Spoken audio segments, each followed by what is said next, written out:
Hello, hi everyone, જય શ્રી કૃષ્ણ.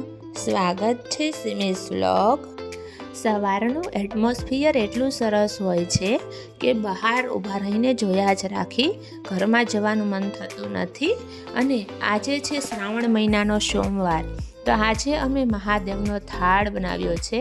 તો આજે અમે અમારા સોસાયટીમાં આવેલું છે સિદ્ધેશ્વર મહાદેવનું મંદિર, તો આજે અમે ત્યાં મહાદેવને થાળ અર્પણ કરવા માટે ગયા છીએ.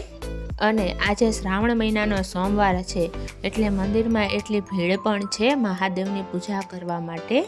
અને અમારે પણ વેઇટિંગમાં 10 મિનિટ બેસવું પડ્યું મહાદેવને થાળ અર્પણ કરવા માટે.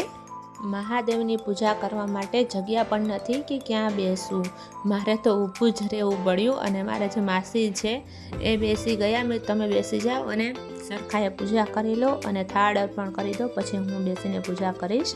કારણ કે અત્યારે શ્રાવણ મહિનાનો સોમવાર છે તો એટલી લેડીઝો મહાદેવની પૂજા કરવા માટે આવે છે, તો ભીડ પણ હોય છે અને સરખાએ બેસીને પૂજા પણ નથી કરી શકતા. જ્યાં પણ બેસવાનો વારો આવે ત્યાં બેસીને મહાદેવની પૂજા કરવી પડે છે.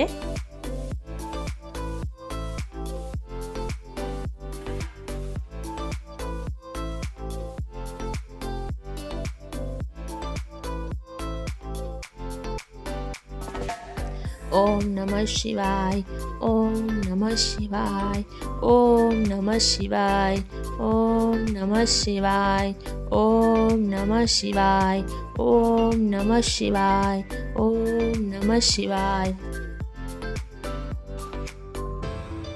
મહાદેવને મનપસંદ છે ચૂરમાના લાડુ અને ખીર, તો આજે થાળમાં અમે મહાદેવની મનપસંદ ચીજો અમે થાળ ધરાવ્યો છે.